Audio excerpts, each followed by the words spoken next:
Good afternoon, students.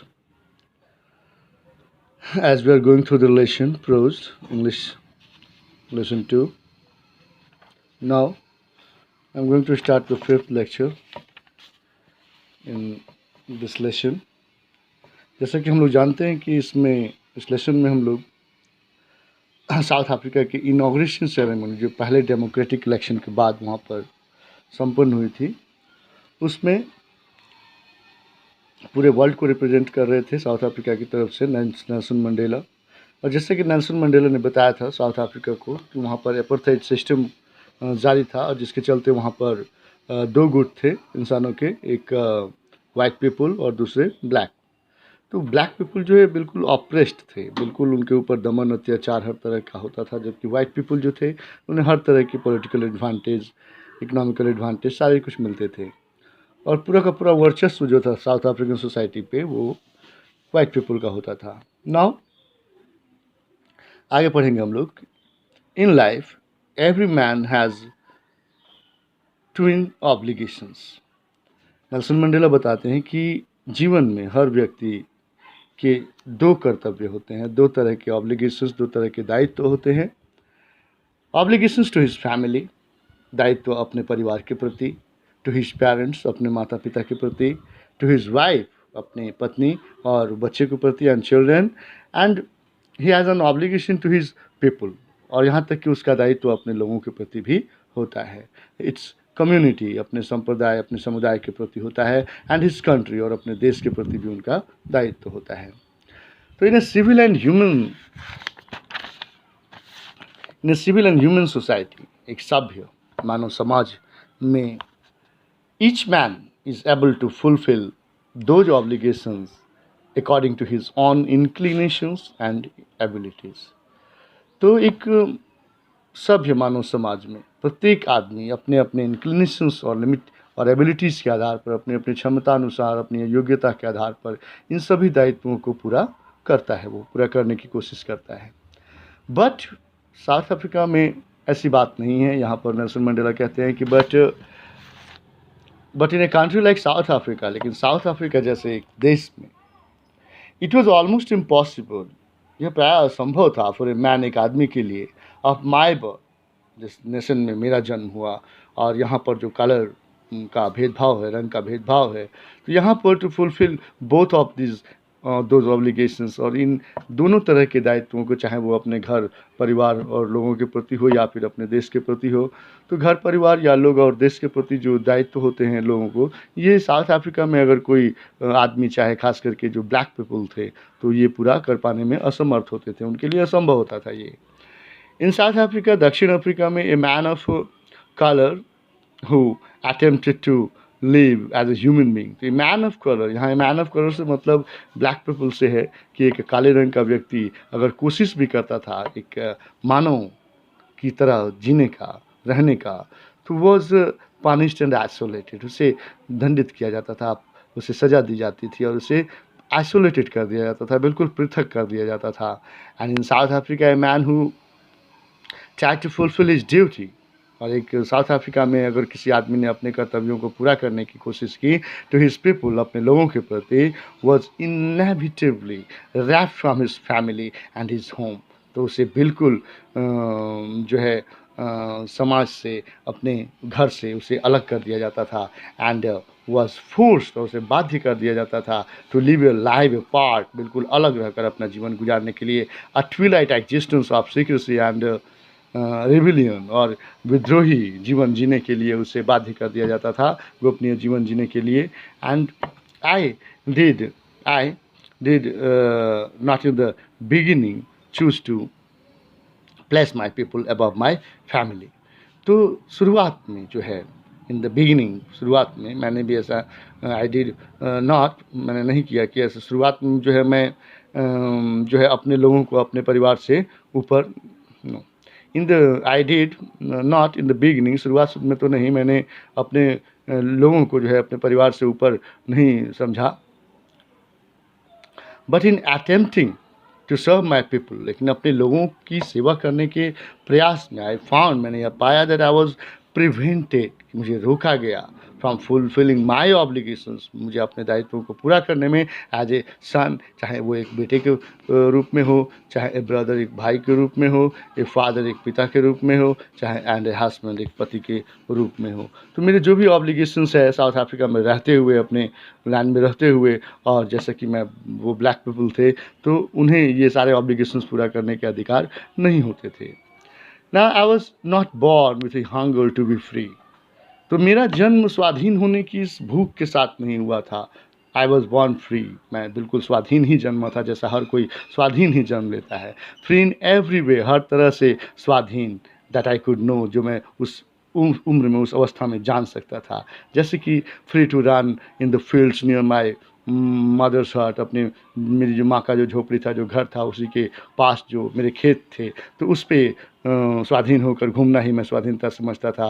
And free to swim in the clear stream that ran through my village, और साफ स्वच्छ बहते अपने गांव के पास के झरने में जो है तैरना, इस चीज़ को मैं अपना स्वाधीनता मानता था।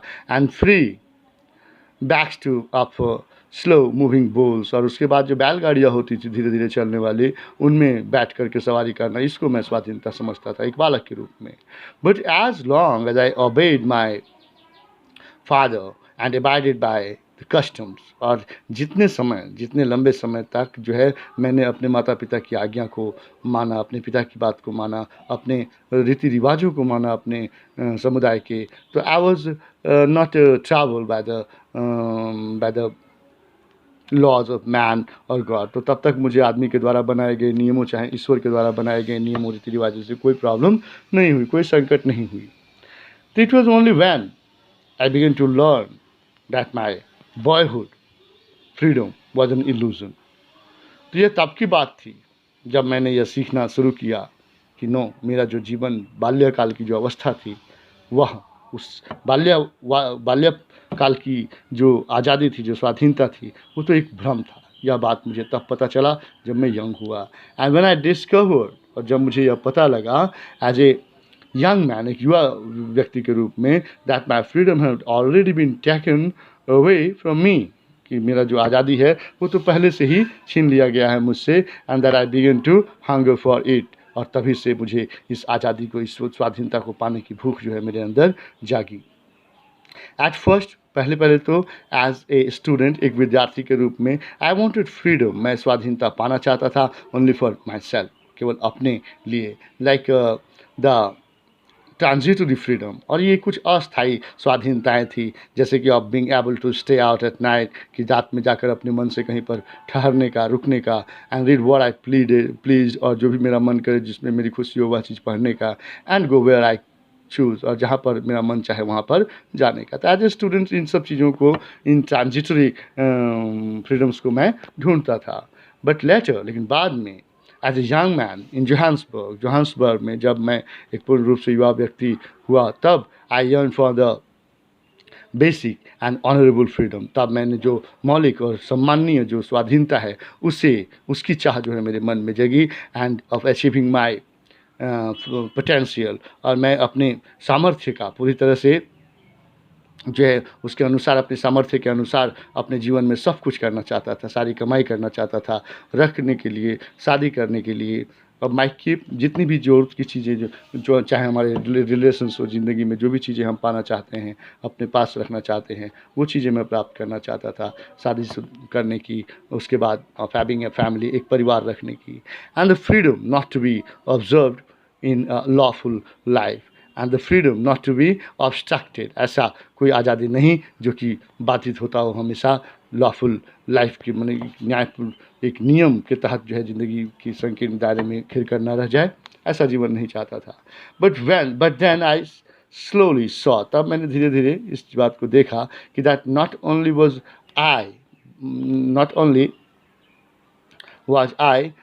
नॉट फ्री, केवल मैं ही ऐसा नहीं था कि जो आज़ाद नहीं था, but my brothers and sisters were not free, लेकिन मेरे भाई बहन सभी जो जितने भी थे मेरे सोसाइटी में, वो कोई भी आज़ाद नहीं था। एंड आई सॉ, मैंने यह भी देखा that it was not just my freedom that was कॉटेड, और मैंने यह भी देखा और महसूस किया कि केवल मेरी स्वाधीनता को ही जो है सीमित नहीं किया गया था, कम नहीं किया गया था, but the freedom of everyone, लेकिन हर किसी की आज़ादी जो थी, who looked like I did, सबकी आज़ादी जो मेरी तरह दिखते थे, सबकी आज़ादी छीन चुकी थी, कमतर हो गई थी। And this is van, that is van, और यह उसी समय की बात है, I join the national African national Congress. उस समय मैंने अफ्रीकन नेशनल कांग्रेस को ज्वाइन किया, ठीक उसी समय से। एंड दैट इज़ वैन, और ठीक ये वही समय था जब when the hunger for my own freedom became the greater hunger for the freedom of my people. That is, यही वो समय था जब ये जो भूख थी आज़ादी की, मेरी अपनी आज़ादी की, ये और ज़्यादा बड़ी हो गई। किसके लिए? तो वो for the freedom of my country. तो मैं जो अपने लिए आज़ादी चाहता था, वो उस आज़ादी से बढ़कर अब मुझे मेरे लोगों की आज़ादी जो है ये ज़्यादा प्रिय लगने लगी। And it was the desire for the freedom of my people to have their lives with dignity and self respect। और मैं जो था, मेरी ये इच्छा थी, इट वाज दिस डिज़ायर, और यही वो इच्छा थी for the freedom of my people, अपने लोगों की आज़ादी की, स्वाधीनता की, और उनका जीवन जो है वो पूरी तरह से सम्मान और पूरी तरह से आदर और आत्मसम्मान के साथ रहे। यंग मैन इनटू ए कोल बोल्ड वन। और यही चीज़ जो था, okay, and dignity and self respect that animated my life, और यही जो चीज़ थी, इसी ने मेरे जीवन को गति प्रदान की। And that transform a frighten young man into a bold one, और जिसने एक भयभीत युवा को एक साहसी युवा में तब्दील किया, बदल दिया। And that drove A like that drove a law abiding attorney to become a criminal, और जिसने एक न्याय को मानने वाले इंसान को एक अपराधी बनाया। And that earned a family loving and that turned a family loving husband into a man without monk, और जिसने एक परिवार को प्रेम करने वाले पति को भी एक मैन विदाउट होम, एक बेघर बना दिया। And that formed a life loving man to live like a monk, और जीवन से प्रेम करने वाले एक इंसान को भी साधु जैसा बना दिया। And I am no more virtuous, और मैं अब और अधिक गुणी नहीं हूँ, और सेल्फ सेक्रीफाइसिंग या उतना आत्मगुणी नहीं हूँ than my own than the next man, उस अगले आदमी से। तो I am no more virtuous और self sacrificing, why the light comes so, self sacrificing man, self sacrificing, I'm no more virtuous or self sacrificing than the next man। तो मैं उन अगले व्यक्तियों से ज़्यादा जो है अपने आप को गुणी या आत्म बलिदानी नहीं कह सकता। बट आई फाउंड, लेकिन मैंने यह पाया, that I could not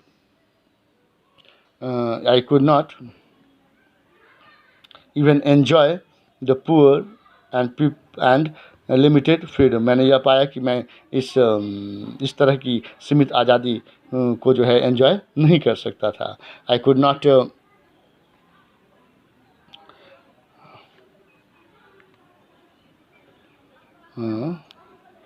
I was allowed when I knew my people were not free. I was, what is this word? Yeah, I was allowed when I knew my people were not free। और जब तब मुझे इसकी स्वीकृति मिली, जब मुझे पता चला कि जब मेरे जो लोग हैं वो आज़ाद नहीं थे। फ्रीडम इज़ इंडिविजुअल, आज स्वाधीनता जो है एक अदृश्य वस्तु होती है। And the change on any one of my people, और किसी भी व्यक्ति, मेरे देश के किसी भी व्यक्ति पे अगर ये स्वाधीनता, अगर ये गुलामी की बेड़ी अगर है, तो वे are the change on all of them. तो इसका मतलब ये सब पर है ये वो जंजीर। And the change on all my people way are the change on me. अगर मेरे लोगों के ऊपर अगर किसी तरह का जंजीर है, तो इसका मतलब मैं भी उन जंजीरों में जकड़ा हुआ हूँ। And now I knew that the oppressor must be liberated just as surely as the oppressed. और मैं जानता हूँ कि जो ऑपरेसर्स होते हैं, जो दमन अत्याचारी लोग होते हैं, उनको भी स्वाधीन होना पड़ेगा, ठीक वैसे ही जैसे कि अत्याचार सहने वाले लोगों को.